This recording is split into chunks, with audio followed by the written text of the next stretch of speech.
Those scenes and many more, using period-correct props, were filmed inside this Kmart.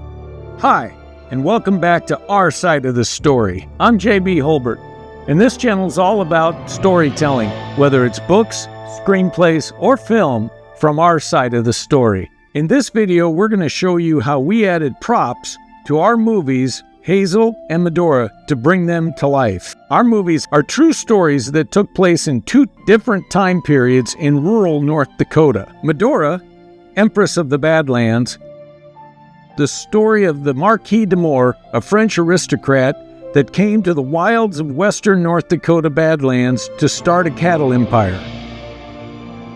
He led a privileged life in France and New York City, and we're going to need props that show that lifestyle, and props that would have been in the wilds of untamed western North Dakota.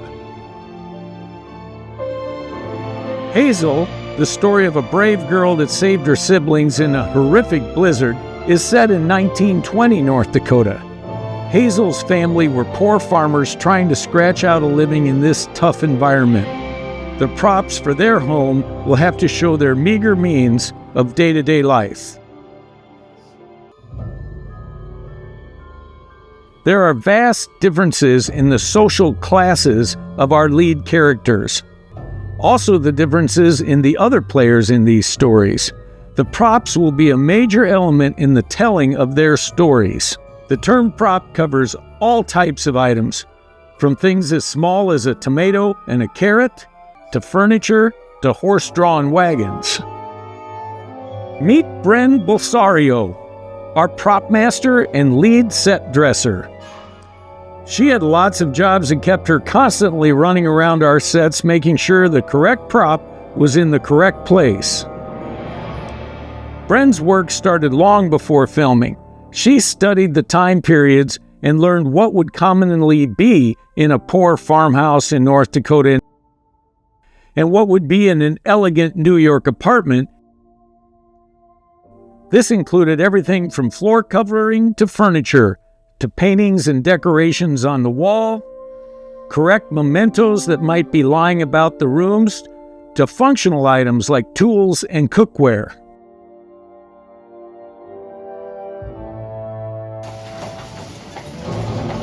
Both of these movies are set at a time when horses were the main means of travel, so horse tack, like saddles, halters, and spurs, would have been common.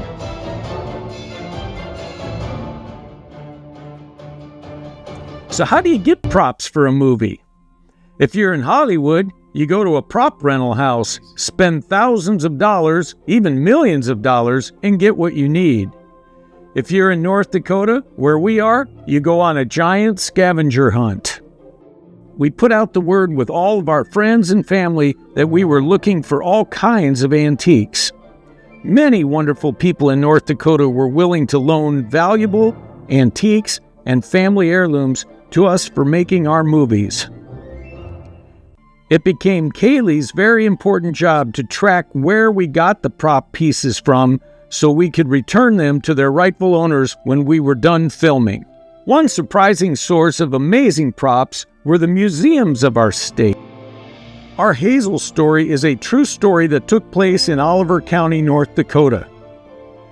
Judy, at the Oliver County Historical Society Museum, was more than generous with both her time and pieces from the museum to help us tell the Hazel story.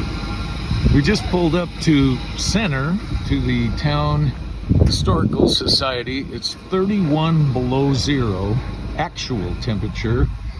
I don't know, 50, 60 below wind chill. And we're gonna meet Miss Judy today and find out what she's got. The town is behind the movie and we're excited about it, but it's certainly cooled off nicely today. 31 below. In the trailer here. We're in center North Dakota. It's 30 below. And we're loading out some things from the beautiful museum here, Historical Society. Oliver County Historical Society. Oliver County, and Judy's been a doll to work with here. Thank you. One example of a fun piece we got from Judy was this old farm bathing tubs. As you can see here, it played an important part in the street scene in the town of Little, Missouri that we built.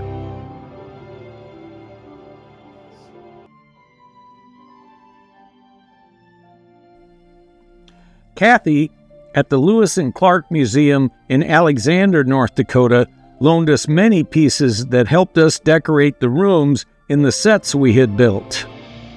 Trains played an important part in the movie Medora. I've always been kind of a train buff, so this was an exciting part of the scavenger hunt for me. I found this train at the 1880 train yards in Hill City, South Dakota. They operate a train for tourists that runs from Hill City to Keystone every day in the summer. This locomotive was used by Steven Spielberg in his movie Into the West. I found this beautiful businessman's Pullman car from the 1880s in Valley City, North Dakota. It is a beautifully maintained rail car that must have been the equivalent of a private Learjet in its time. The reason for the Marquis de Moore to develop a cattle empire in North Dakota was the recent introduction of refrigerated rail cars that could ship processed beef across the country. We found one of these cars and many other great railroad items right in our backyard at the Mandan Railroad Museum. Thank you, Bill Ingleter and the Mandan Rail Museum. We ended up borrowing items from their museum and built our own railroad car right in the Kmart studio. For scenes that involved the refrigerated freight car, we filmed those on location at the Mandan Rail Museum. Other big pieces we needed to tell our story were horse-drawn wagons and sleighs. I had a couple that had been generously given to me. This wagon was my great-grandmother's from Iowa, and the sleigh came from a generous friend in Minnesota. Schultz Wrangling from Redfield, South Dakota had many wagons in their inventory that fit our time periods perfectly. Make sure you hit the follow button and check out our episode on horses for our movies. That episode features the Schultz Wrangling team and their many contributions. We were still missing an important wagon. We needed a wagon to bring Medora into the town her husband had built for her in our story in grand style. Dan Belinsky, our director, had told me it would need to be a scene similar to Dorothy arriving in Oz. I was out at Dave Hermanson's horse farm south of Mandan because he was donating some old barn wood to help us build our sets. I noticed in one of his barns these two old wagons that I knew would be perfect for our Medora movie. Then Dave opened another barn where I saw the perfect wagon for Medora's grand entry into town. This is a vis-a-vis wagon, which translates in French to face, perfect for the scene where our sophisticated Medora and her French aristocrat husband come into our town for the first time. Dave was generous and loaned us set wagons and this beautiful wagon for our grand entry scene. Dave drove it perfectly down our newly created main street. Here, Stan Schultz from Schultz Wrangling sits next to him just in case of any trouble. Follow us to see the episode on how we built this amazing Old West town. We would also need lots of period-correct furniture for the sets we were building. Generous families loaned or donated beautiful furniture that made our interior sets come to life. We also needed smaller antique pieces to finish the rooms. Antiques from candle holders to paintings, and animal mounts for the walls began to pour in.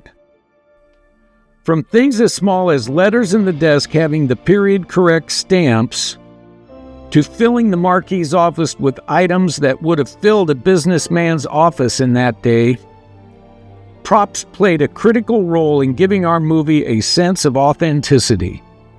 I hope you enjoyed this episode of Our Side of the Story, where we shared with you the importance of props in storytelling.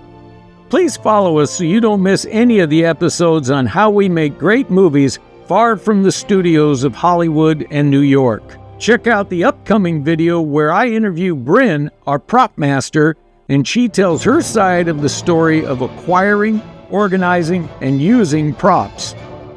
Don't forget to follow us. Thanks for watching. We'll see you again.